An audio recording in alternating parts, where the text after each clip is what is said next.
No matter who, no matter how holy sometimes I look, I have my dark moments of the past. And I made mistakes in the past. You need to clean that. You need to clean your past. Because if there's any type of debris, any type of weight still lingering inside of our own life, you cannot move on in a clear and clean way. So ultimately, the way to self-mastery, the self-assessment, the self-observation, with what aim? To clean yourself from the roles that you started creating in this lifetime. To clean yourself from the identity you started investing so much effort and energy in order to maintain it. And all of this taken together, meaning in a way also, in the moment you understand what is your source and what is your essence, the view on this world becomes different. The way of how you live your life, the way how you interact with people in this lifetime starts to tremendously change in the moment where you are starting to understand that we all play a role. And it's time for some people that they don't want to play the role anymore, because the role is always limiting you to something that you in essence are not. That's why the role, keeping up the identity, keeping up the personality, this persona at some point becomes unbearable because it is pressurizing you. And that is the sign for me, somebody's telling you this role that you're playing, it's becoming too small for what you really are. The idea is, when right now the only thing you are doing the whole day long is sleeping, eating, sitting in the office, coming home. Without knowing you, I can tell your body is unhappy. Your body is unhappy, and together with the fact of your body is not being used properly, you don't have a good connection to your body. You don't have a good connection to your body. You don't know what the signals of the body are. You can't communicate with the body. You're missing out on very, very subtle signs. Signs of, does your body feel well? What does your body need? Are you overstressing the body? Do you need more rest? Is it time to regenerate? Is your diet right? Is your diet wrong? All of these things, healthy body carries the possibility for healthy mind. This is why the emphasis of very basic breathing techniques, standing practice, mobility practice, just warming up, joint exercises, that is just to get some awareness back into the body. In, out. So at some point, the breath and the body start to move in harmony. So, and this is where in the field of martial arts, we talk about that now when this type of connection starts to happen, energy, breath, and body start to work now together. Whatever your body is doing, it's not doing it superficially. It's doing it also filled up with the proper energy. So now, the helpful aspect about the breath is also that we are able to actually connect our mind to the breath. So which ultimately meaning, where the breath is, there your mind is. Where you place the mind, where you place the attention, this is where the energy goes. I place my attention somewhere else, my energy goes somewhere else.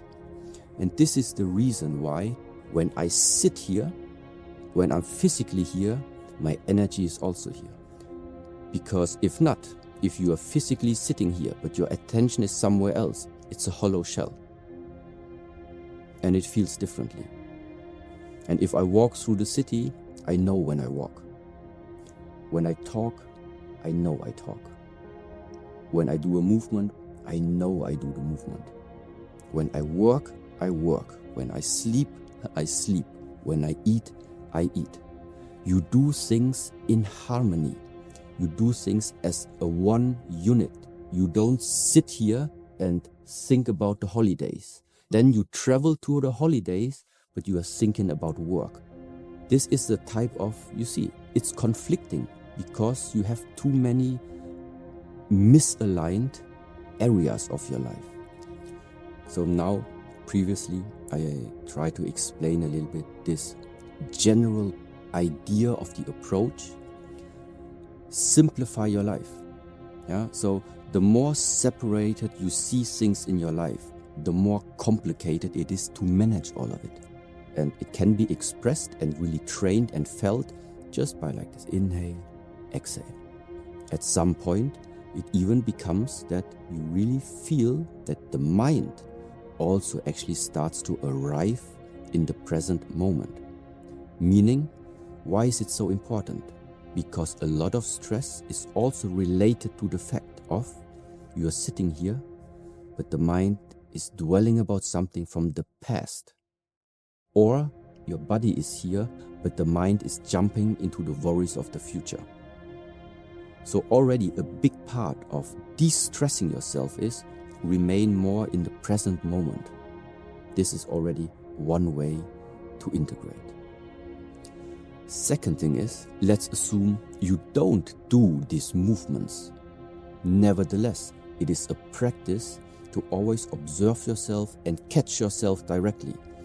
When the mind is starting to create his next illusion in order to make you suffer. Whether you walk in London streets and then start to dwell about something, but ask yourself why.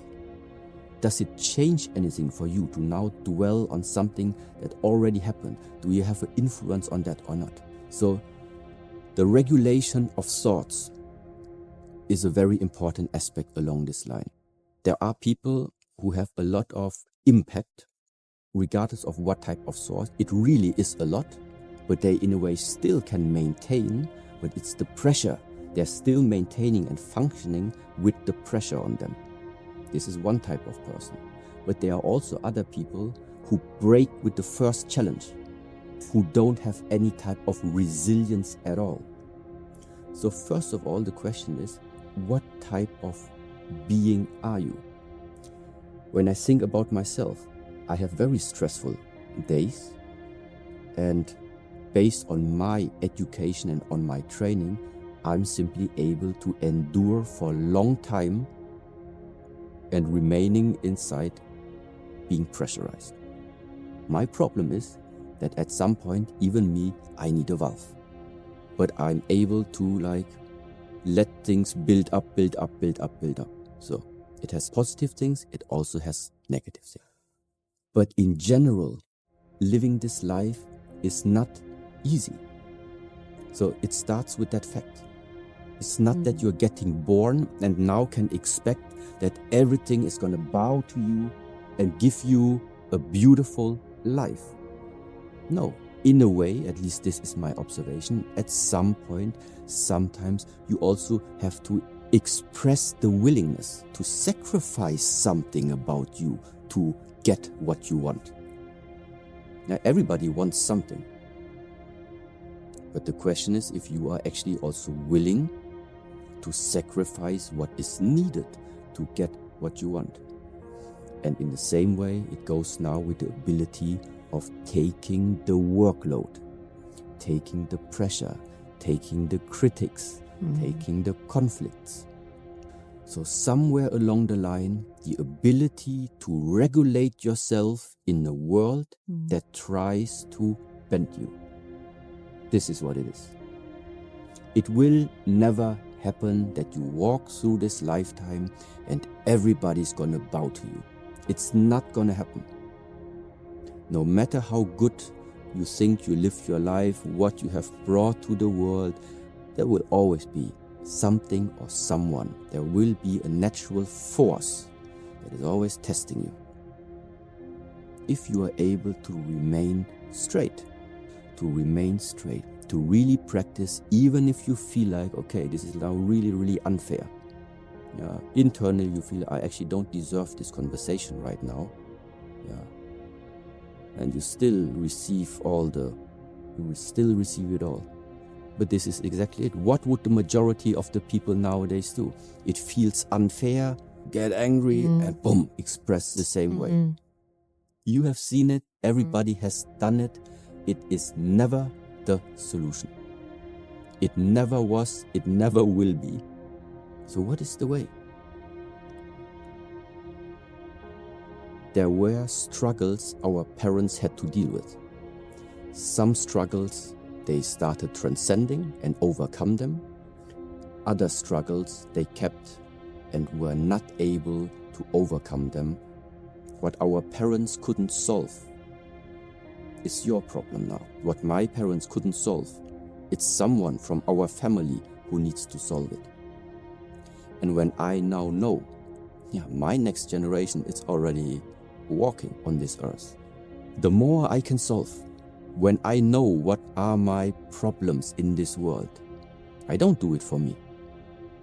I do it for my next generation, because I know what I will not solve in this lifetime, he will have to do it. Yeah. What's life's purpose?